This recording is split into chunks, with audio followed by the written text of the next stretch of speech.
what the hell were the Colts doing on some of these defensive calls is what I want to talk about too. Like, what the hell were they doing on some of these defensive calls? First off, like, my first thought is, like, okay, I want to say, you know, you leave a guy who's a practice squad player on an island versus Hollywood Brown for the deep touchdown pass down the right sideline. I want to go, what are you doing? He just got in the game for, like, the first time ever in his life, and you're going to leave him one-on-one with one of the faster receivers in football? And then, you know, there's prevent defense or playing it conservative, and then there's, like what? Like, what are you doing, Colts? You're going to let him – I mean, there was a handful of completions where he throws the check down to the running back out of the backfield, and there's nobody in the screen. Nobody. And then he gets to throw a 5-yard pass, and the running back or whoever with the short completion was to gets to run another 10 or 12 yards before you even see a Colt get there. Like, to me, that was also ridiculous. As awesome as Lamar was, and it showed great patience, and he made a lot of great throws. I'm not trying to take any. I also want to go, at some point, Colts, you're dying slowly.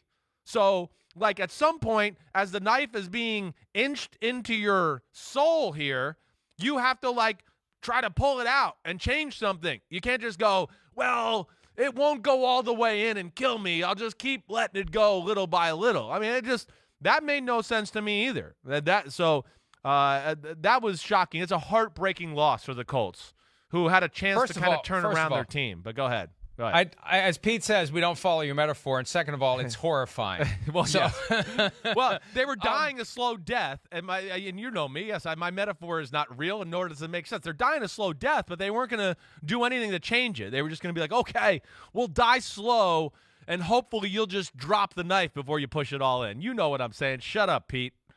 They had a key decision to make on 3rd and 8 with 5:19 to play. They ran the ball, setting up a field goal that was blocked by Calais Campbell. Let's hear from Frank Reich on his decision to run and play it safe and set up the field goal that was blocked over trying to get the first down.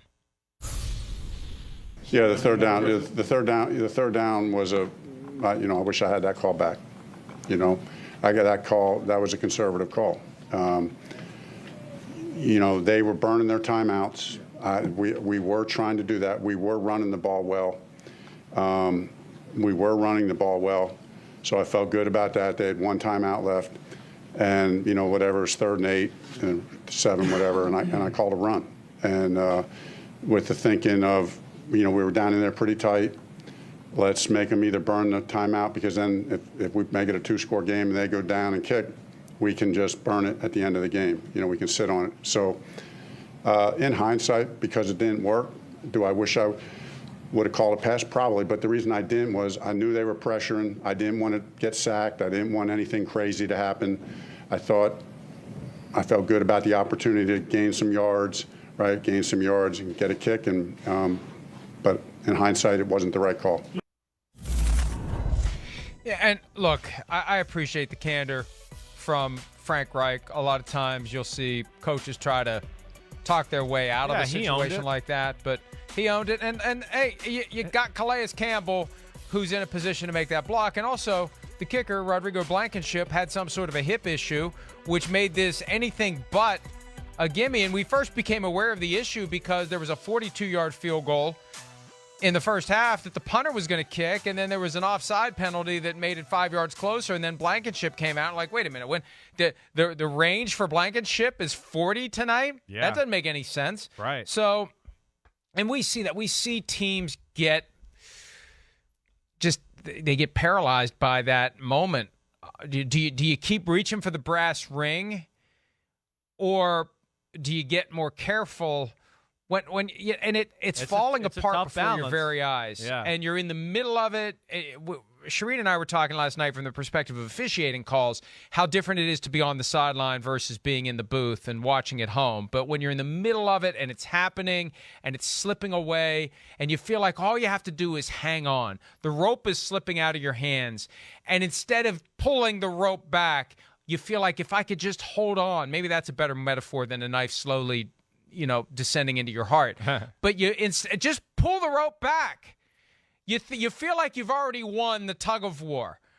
And it was like, I shouldn't have to pull the rope one more time. Well, sometimes you do. And instead of trying to hold on, Just get back to what was working earlier. Go back to being aggressive. It's easier said than done, obviously. And in hindsight, it's clearly what the Colts should have done. Because if they get a score there, it's over. I don't think the Ravens, even everything they were doing last night, I think if you're up 11 or 14 or more going into that, it's over. That final drive, it's done. I agree. That's right. I can't sit here and be Monday morning quarterback with Frank Reich in that decision. I can't. Yeah, in hindsight, sure. I mean, like he said it. He said it real. He's not trying to BS anybody, but his thought's real too. He's got a quarterback who is famous for taking stupid sacks. Famous. I mean, that's what he's famous for. Like, what the hell are you holding the ball for so long? So he's not going to let him do that. He wasn't going to let him knock them out of field goal position. He's thinking, we go up by 11 with 4 minutes and 30 seconds left. We're going to win the game. We're going to win the game.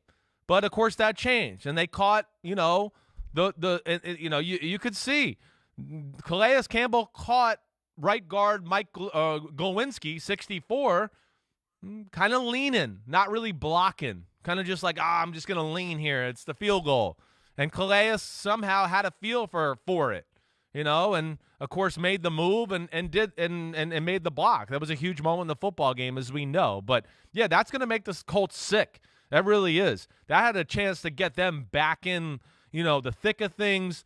The AFC South, the Titans, yeah, of course they're leading, but it's not been impressive. You're not sitting here going, whoa, the Titans are going to run away with things. You're sitting here going, man, the Colts have shown signs of becoming a better team here.